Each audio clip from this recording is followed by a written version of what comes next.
Hi everybody, welcome back in Sai Academy. I am Mr. Awad sir.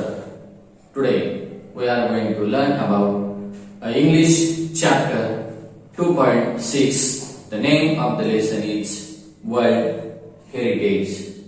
वारशांचे विश्व. तर चला विद्यार्थी मित्रांनो, आज आपण एका वेगळ्या विषयावर चर्चा करणार आहोत. इंग्रजी विषयामधील अतिशय सुंदर असा इयत्ता 10वी या वर्गातील लेसन आहे world heritage.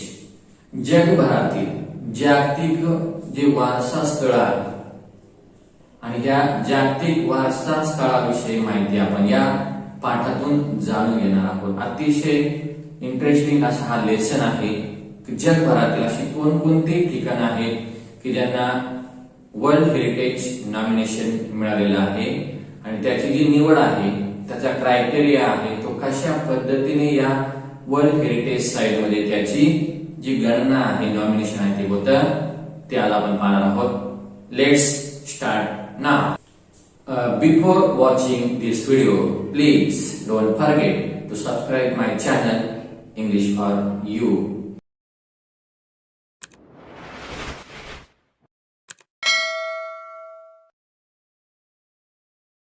Lesson world heritage.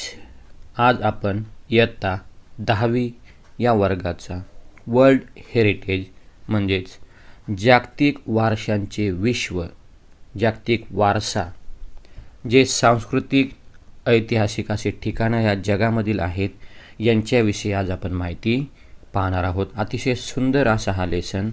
चला तर आपण आता या लेसनला सुरुवात करूया. द वर्ल्ड हेरिटेज, जागतिक वारसा.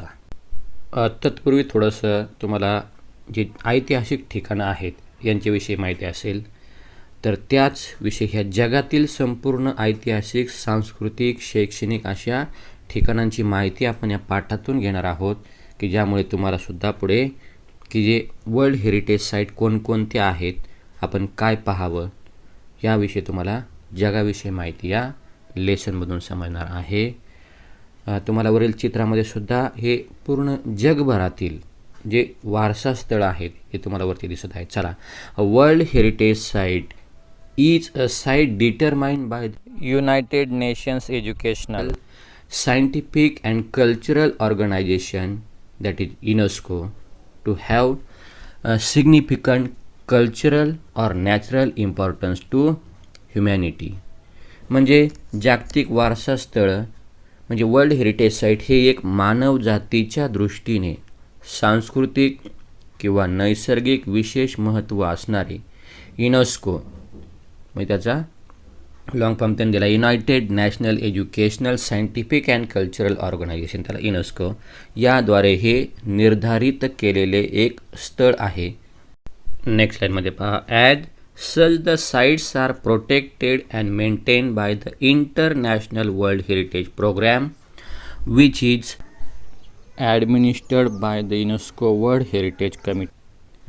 म्हणजे ही जी अशी वारसा स्थळं असतात ही संरक्षित केलेली असून आंतरराष्ट्रीय म्हणजे इंटरनॅशनल आंतरराष्ट्रीय जागतिक वारसा कार्यक्रमाअंतर्गत युनेस्कोच्या जागतिक वारसा समितीतर्फे म्हणजे कमिटीतर्फे त्यांची देखरेख केली जाते किंवा त्यांची काळजी घेतली जाते.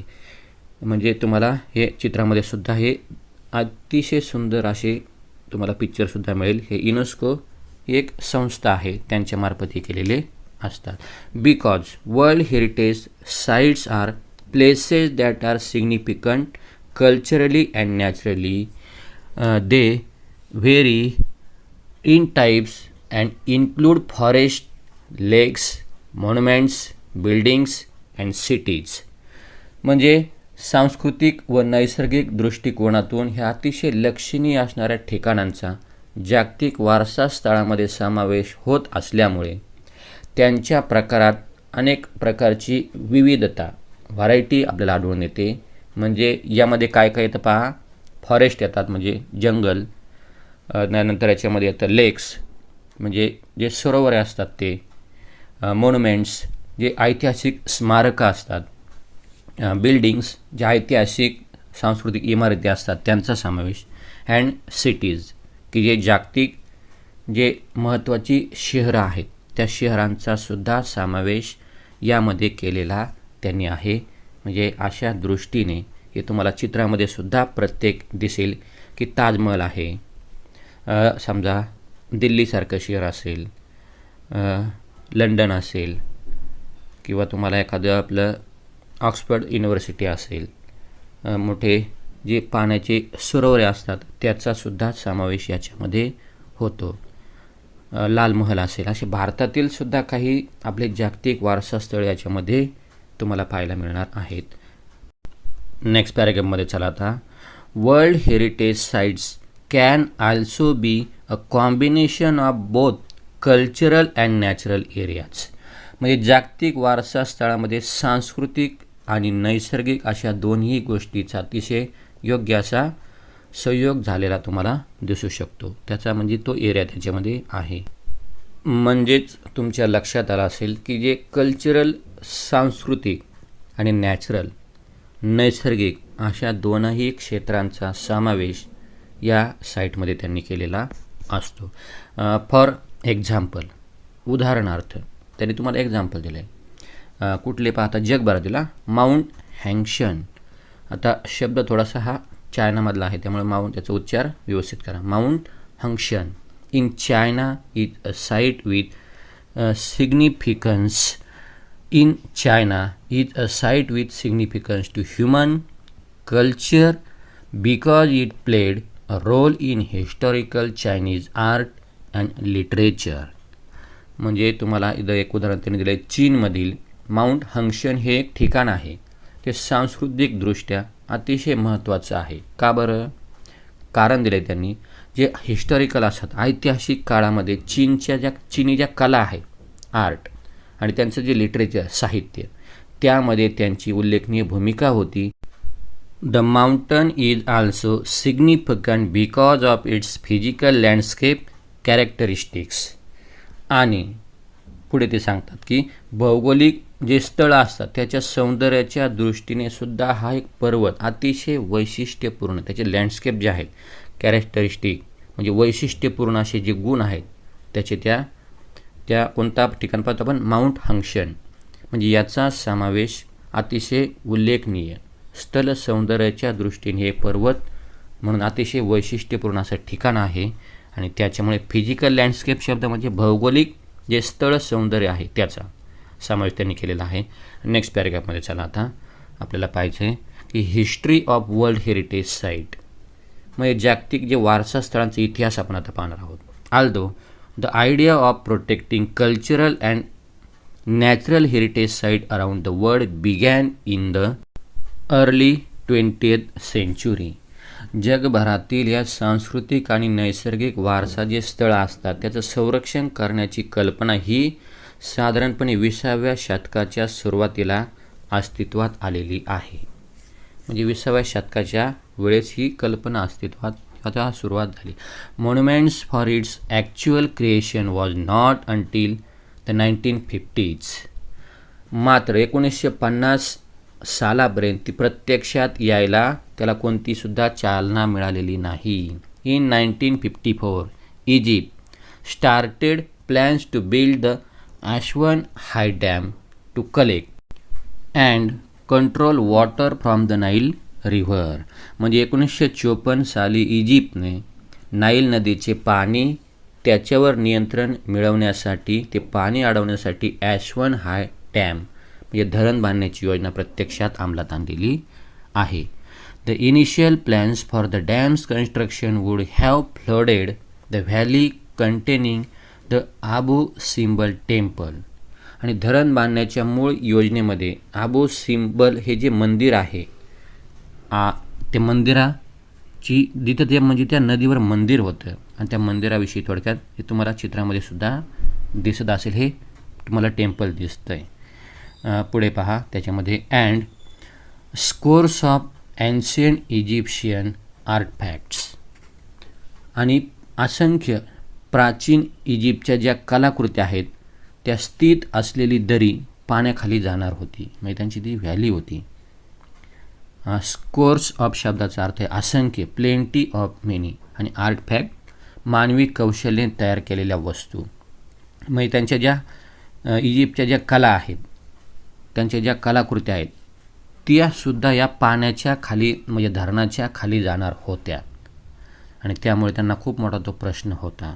To protect the temple and artefact UNESCO launch and international campaign in 1959 that called for the dismantling and movement of the temples to higher ground. मंदिरे व कलाकृती ज्या आहेत त्या संरक्षित करण्यासाठी युनेस्कोने 1959 साली एक इंटरनॅशनल आंतरराष्ट्रीय कॅम्पेन म्हणजे मोहीम राबवली की ज्याद्वारे ही जी मंदिर आहेत ते उतरवून किंवा ते मंदिर काढून घ्यायचं पूर्ण एका उंच ठिकाणी स्थलांतरित करण्यात आलेलं आहे. म्हणजे त्यांनी ते पूर्ण मंदिर उचललं आणि एक चांगल्या ठिकाणी त्यांनी ठेवलेलं आहे.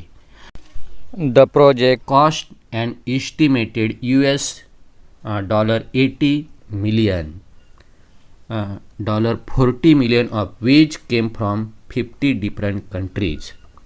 हे जो प्रकल्प आहे याला अंदाजे खर्च $80 मिलियन अमेरिकन डॉलर इतका झाला.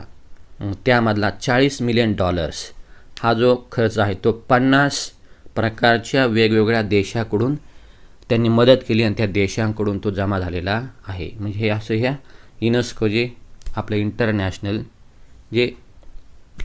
जी संस्था आहे ती हे काम करत आहे की पूर्ण जगभरातील जागतिक ठिकाणं आहेत ते जतन करून ठेवणे आणि त्याच्यासाठी काय असेल तो या 50 देशांनी त्याला मदत केलेली आहे आणि त्यातला अर्धा खर्च त्यांनी तो उचललेला आहे.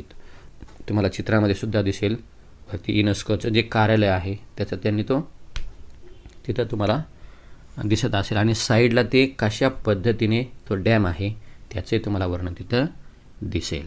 नेक्स्ट लाईन पहा. Because of the project success UNESCO and the international council on monuments and site initiated a draft convention to create an international organization responsible for protecting cultural heritage. मग हा जो प्रकल्प आहे त्याचं यश त्यांना मिळाल्यानंतर ह्याच्या युनेस्कोच्या संस्थेने आणि आंतरराष्ट्रीय स्मारके व जे स्थळ परिषद आहेत मग त्याला international council on monuments and site त्याचा तो लॉंग फॉर्म आहे यांनी सांस्कृतिक वारसा स्थळांचं संरक्षण करण्याची जबाबदारी घेण्यासाठी एक आंतरराष्ट्रीय संस्था असावी आणि तो निर्माण करण्यासाठी एक मसुदा त्यांनी तयार केलेला आहे. Shortly thereafter in 1965 White House conference in the United State called for World Heritage Trust to protect historic cultural site but to also protect the world's significant natural and scenic site. त्यानंतर लवकरच म्हणजे 1965 अमेरिकेत एका white house या परिषदेमध्ये जागतिक वारसा विश्वस्त संस्था त्याला वर्ल्ड हेरिटेज ट्रस्ट स्थापन करण्याची मागणी केली गेली की त्या परिषदेमध्ये ऐतिहासिक स्थळाबरोबर जगातील महत्त्वाच्या व निसर्गरम्य स्थळांचं सुद्धा संरक्षण करण्यात येईल. ही जी त्याच्यामध्ये त्यांनी ते मांडलेलं आहे आणि तुम्हाला या ठिकाणी चित्रामध्ये सुद्धा ती इंटरनॅशनल परिषदेची थोडीशी तुम्हाला दिसणार आहे. Finally in 1968 the international union for conservation of nature develop similar goals and presented them at the United nations conference on human environment in Stockholm Sweden in 1972. नंतर 1968 आंतरराष्ट्रीय निसर्ग रक्षक संघाने त्याला international union of conservation of nature त्यामध्ये काही उद्दिष्ट त्यांनी तयार केली आणि 1972 स्वीडनमधील स्टॉकहोम येथील एक मानवी पर्यावरण विषयावरील संयुक्त राष्ट्र परिषदेत त्याला United nations conference on human environment ती त्यांनी त्या ठिकाणी सादर केलेली आहे. म्हणजे की या युनेस्कोने की पुढचं जे व्हाईट हाऊसमध्ये आहे त्या ठिकाणी हे एक मसुदा त्यांनी तयार करून घेतलेला आहे. नेक्स्ट लाईनमध्ये पहा, following the presentation of these goals the convention concerning the protection of world cultural and natural heritage was adopted by UNESCO's General Conference on November 16, 1972. मग या उद्दिष्टाच्या सादरीकरण झाल्यानंतर युनेस्कोच्या जी सर्वसाधारण सभा असते किंवा त्या परिषदेमध्ये 16 नोव्हेंबर 1972 या दिवशी जागतिक सांस्कृतिक व नैसर्गिक वारसा संरक्षणाचा म्हणजे protection of world cultural and natural heritage general conference यामध्ये त्याचा स्वीकार केलेला आहे. म्हणजे 16 नोव्हेंबर 1972 या साली या परिषदेचा जो काय असेल तो त्यांनी स्वीकारलेला आहे. द वर्ल्ड हेरिटेज कमिटी तुम्हाला या ठिकाणी दिसेल की जगभरातील लोकांचं की सभागृहामध्ये परिषद कशी आहे त्याचं चित्र तुम्हाला समोर दिसत आहे. The world Heritage committee. आता जागतिक वारसा समितीची माहिती आपण पाहूया. Today the world Heritage committee is the main group responsible for establishing which site will be listed as a UNESCO World Heritage Site. आज युनेस्कोच्या जागतिक वारसा स्थळाच्या यादीमध्ये कोणती ठिकाणे त्याचा समावेश किंवा कोणत्या ठिकाणाचा समावेश असावा याचे प्रमुख अधिकार या जागतिक वारसा समितीकडे आहेत, या कमिटीकडे ते असतात. पुढे पहा, the committee meets once a year and consist of representative from 21 state parties that are elected for 6-year term by the World Heritage Center General Assembly. मग या समितीची बैठक वर्षातून एकदाच होते आणि त्यामध्ये जागतिक वारसा केंद्राच्या सर्वसाधारण जी कायदे मंडळाने किंवा त्या सभेने म्हणजे वर्ल्ड हेरिटेज सेंट्रल जनरल असेंब्लीने 6 वर्षाच्या कालावधीसाठी निवडलेल्या 21 राज्याच्या पक्षाच्या प्रतिनिधींचा त्याच्यामध्ये सहभाग असतो. म्हणजे 21 जे राज्य आहेत त्यांचा प्रतिनिधींचा याच्यामध्ये समावेश आहे. The state parties are then responsible for identifying and nominating new site within their territory to be consider for inclusion on the world heritage List. मग आपल्या प्रदेशामधील नवीन स्थळ शोधून त्याचा जागतिक वारसा यादीमध्ये समाविष्ट करण्यासाठी विचार केला जावा. तो विचार होण्यासाठी जे नामांकन असतात किंवा नामनिर्देशन असतात ती करण्याची जबाबदारी या 21 राज्य पक्षांची असते. म्हणजे या कमिटीचं काम तुमच्या आता लक्षात आलं असेल. पुढे आहे becoming a world heritage site. मग हे जागतिक वारसा स्थळ कशा पद्धतीने ठरवले जातात त्याची माहिती आता पहा. There are 5 steps in becoming a world heritage site. म्हणजे जागतिक वारसा स्थळ ठरवण्यासाठी 5 टप्पे केलेले आहेत. The first of which is for a country or state parties to take and inventory of its significant cultural and natural site. म्हणजे पहिला जो टप्पा आहे, एखाद्या देशाने किंवा राज्य पक्षाने आपल्याकडील जे लक्षणीय सांस्कृतिक व नैसर्गिक जे स्थळं असतात त्याची संपूर्ण यादी तयार करणे हे जे पहिलं काम त्यांचं त्या राज्यांचं आहे. इन्व्हेंटरी या शब्दाचा अर्थ आहे डिटेल लिस्ट, संपूर्ण यादी किंवा सूची तयार करण्याचं काम त्यांनी करायचं असतं. This is called the tentative list and it is important because nominations to the world heritage list will not be consider unless the nominated site was first included on the tentative list. म्हणजे याला एक प्रायोगिक किंवा तात्पुरती यादी म्हणतात. ही यादी अतिशय महत्त्वाची असते कारण एखाद्या नामांकित स्थळाचा जर प्रथम या प्रायोगिक यादीमध्ये समावेश केलेला नसेल तर जागतिक वारसा यादीमध्ये नामांकनासाठी तिचा विचार केला जात नाही. म्हणजे पहिलं काम हे जे 21 ह्या पार्टीज आहेत की ज्या देशातील जे पक्ष आहेत किंवा जे नेमलेले आहेत त्यांचं काम आहे की एक लिस्ट त्यांनी टेंटेटिव्ह तयार करायचं, ते काम त्यांचं आहे. त्याशिवायला नॉमिनेशन मिळत नाही. नेक्स्टमध्ये पाहता, नेक्स्ट हा झाला पहिला टप्पा. Next countries are then able to select sites from their tentative list to be included on a nomination file. दुसरा टप्पा आहे त्यानंतर प्रत्येक देश आपल्या प्रायोगिक यादीमधून नामांकन फाईलमध्ये समाविष्ट करण्यासाठी काही स्थळं निवडायचं काम त्यांचं आहे. हा दुसरा टप्पा. त्यातले काही त्यांनी स्थळं निवडायची आहेत. नंतर आहे पुढे the third step is a review of the nomination file by 2 advisory bodies consisting of the International Council on Monuments and Sites and the World Conservation Union, who then make recommendation to World Heritage Committee. तिसरा जो टप्पा आहे जागतिक स्मारके व स्थळ परिषद, international council on monuments and site यांनी काय करायचे आणि जागतिक संरक्षण संघाच्या 2 सल्लागार समित्या ॲडवायझरी बॉडी या नामांकन फायलींचं परीक्षण करतात, ते तपासतात आणि जागतिक वारसा समितीकडे ते आपल्या शिफारशी पाठवण्याचं काम करतात. रिकमेंडेशन करणे म्हणजे सजेशन, प्रपोजल जे असतात किंवा त्याची शिफारस करण्याचं काम यांचं आहे की त्या फाईल की खरंच त्याचं परीक्षण करून की अरे याचा समावेश, हे ठिकाण चांगलं आहे आणि याचा समावेश व्हायला पाहिजे, हे काम त्यांचं त्या ठिकाणी आहे. पुढची स्टेप पहा मग. The final step in becoming a world heritage site is determining whether or not a nominated site meats at least 1 of 10 selection criteria.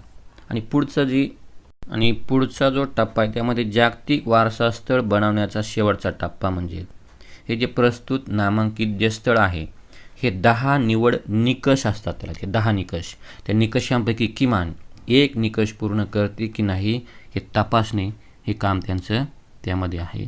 म्हणजे 10 प्रकारचे हे आहेत टप्पे त्यांचे, त्यामध्ये त्यांना ते नामांकन मिळायला पाहिजे.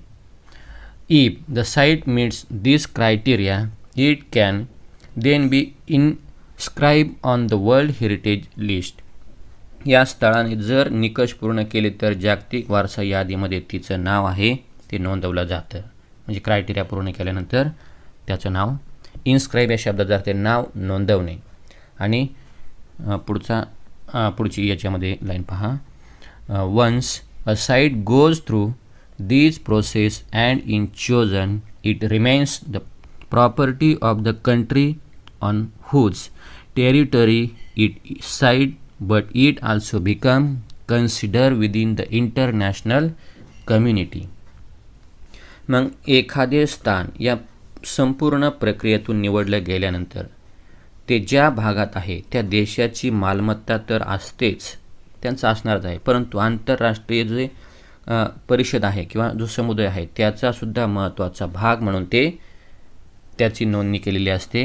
मग त्याचा समावेश या जगभरातील साईटमध्ये झालेला असतो. टेरिटरी शब्दाचा अर्थ आहे प्रदेश किंवा प्रांत. मग ती त्या देशाची तर मालमत्ता आहेच, पण त्याचा समावेश आता वर्ल्ड हेरिटेज साईट जागतिक वारसा स्थळामध्ये झाला आहे. आता पुढचं आहे types of world heritage site, म्हणजे जागतिक वारसा स्थळांचे प्रकार की कोणकोणत्या प्रकारे ते आहेत त्यांची माहिती आता पहा. As of 2009 there are 819 World heritage site that are located in 148 countries map. म्हणजे 2009पर्यंत जी गणना केलेली आहे त्यामध्ये 148 देशामध्ये त्यांचा जो मॅप आहे नकाशामध्ये स्थित असलेली एकूण 890 जागतिक वारसा स्थळे या त्यांनी सादर केलेली आहेत. 689 of these sites are cultural and include places like the Sydney Opera House in Australia and the Historic Center of Vienna in Austria. त्यांनी पुढे म्हटले पहा त्यातील 689 स्थळे हे सांस्कृतिक आहेत, कल्चरल, ज्यात ऑस्ट्रेलियातील स्वीडनचे ऑपेरा हाऊस आणि ऑस्ट्रियातील व्हिएन्ना येथील ऐतिहासिक केंद्र यांचासुद्धा समावेश त्याच्यामध्ये होत आहे. तुम्हाला वरती या ठिकाणी ओपेरा हाऊस दिसणार आहे आणि त्याचं तुम्हाला इथं दिसेल. म्हणजे ऑस्ट्रेलियामध्ये ओपेरा हाऊस आणि ऑस्ट्रिया याचा त्यामध्ये समावेश आहे. 176 are natural and feature such locations as the US Yellowstone and Grand Canyon National Parks. पुढे त्यांनी म्हटलं पहा 176 ठिकाणी नैसर्गिक आहेत. उदाहरणार्थ अमेरिकेतील येलोस्टोन आणि ग्रँड कॅनन नॅशनल पार्क्स या दोघांचा सुद्धा म्हणजे त्यांचे एक उदाहरण त्यांनी त्याचं एक तुम्हाला दिलेलं आहे. तुम्हाला चित्रात पण त्या ठिकाणी हे पार्क तुम्हाला दिसणार आहे. 25 of the world heritage sites are consider mix, that is natural and cultural Peru's Machu Picchu is one of these. म्हणजे त्या जागतिक वारसा स्थळापैकी 25 ठिकाणे हे संमिश्र आहेत, मिक्स आहेत आणि पेरूचे माचू पिचू हे त्यामधील एक उदाहरण त्यांनी त्यामध्ये तुम्हाला दिलेलं आहे. पुढे पहा, Italy has the highest number of world heritage site within 44 आणि इटलीमध्ये सर्वाधिक म्हणजे 44 जागतिक वारसा. India has 36, 28 cultural, 7 natural and 1 mix world heritage site. म्हणजे भारतात 28 सांस्कृतिक आणि 7 नॅचरल आणि 1 मिक्स आहे. The world Heritage Committee has divided the world's countries into 5 geographic zones which include. मग जागतिक वारसा समितीने जगातील देशांची 5 भौगोलिक प्रदेशामध्ये विभागणी केलेली आहे. त्या झोनमध्ये, झोन म्हणजे कोणकोणते प्रादेशिक झोन आहेत त्यामध्ये पहा. Zones which include 1 Africa, second आहे अरब स्टेट, 3 आहे Asia Pacific including Australia and Oceania आणि 4 आहे Europe and north America and 5 आहे लॅटिन अमेरिका अँड कॅरिबियन. म्हणजे कॅरिबियन देशांचा सुद्धा याच्यामध्ये म्हणजे आफ्रिका, अरब राष्ट्र, आशिया पॅसिफिक, युरोप व उत्तर अमेरिका आणि 5 आहे लॅटिन अमेरिका आणि कॅरिबियन देश. म्हणजे 5 झोनमध्ये किंवा जे 5 प्रादेशिक जगातील त्यांनी जे विभाग पाडलेत त्याच्यामध्ये याचा किंवा याच्यामध्ये या वर्ल्ड हेरिटेज त्यांना म्हणजे थोडंसं ही स्थळं हे करण्यासाठी लक्षात येण्यासाठी त्यांनी केलेलं. आणि शेवटचं आहे world heritage sites in danger, धोक्यात असलेली जागतिक वारसा स्थळं कोणती. Like many natural and historic cultural sites around the world, many world heritage site R in danger of being destroyed or lost due to war, poaching, natural disaster like earthquake, uncontrolled urbanization, heavy tourist traffic, and environmental factor like air pollution and acid rain. म्हणजे जगभरातील कित्येक नैसर्गिक, ऐतिहासिक व सांस्कृतिक ह्या ठिकाणाप्रमाणे जागतिक वारसा स्थळांना आज खूप मोठा धोका निर्माण झालेला आहे. याच्यामध्ये काय युद्ध आहेत, वॉर, अतिक्रमण आहेत, भूकंप आहे, नैसर्गिक आपत्ती आहे, वाढलेलं शहरीकरण आहे, पर्यटकांचे प्रचंड मोठमोठे लोंढे आहेत, हवेचं प्रदूषण आहे आणि ॲसिड रेन म्हणजे आम्ल वर्षा, आम्ल पर्जन्य यासारख्या पर्यावरणीय घटक यामुळे ती नष्ट होण्याच्या मार्गावर आहेत. कारण ही लाईन खूप म्हणजे हा सेंटेन्स खूप मोठा आहे त्यामुळे याचा पुढे पहा. World heritage sites that are in danger are inscribe on a separate list of World Heritage Site in danger which allows the World Heritage Committee to allocate resources from the World Heritage Fund to that site.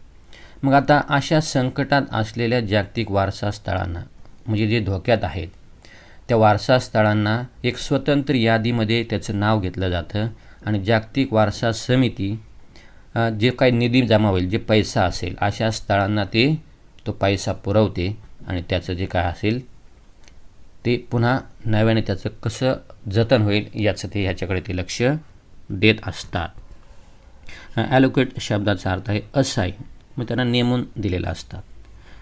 पुढची पहा. In addition different plans are put into place to protect and or restore the site.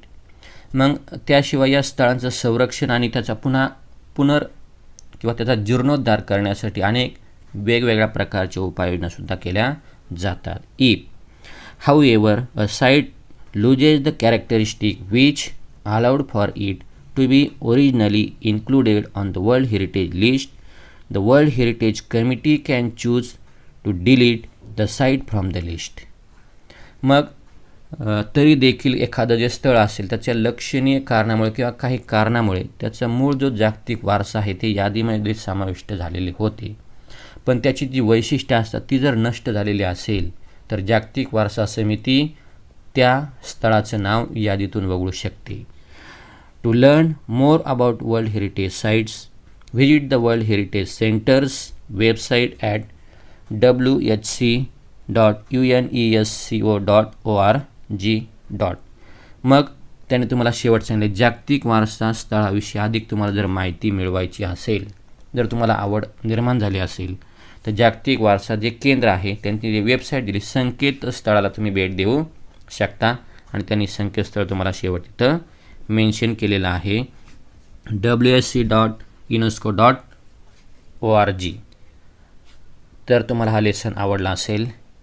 Thank you everybody. Please like, share and subscribe my channel English for You. Goodbye.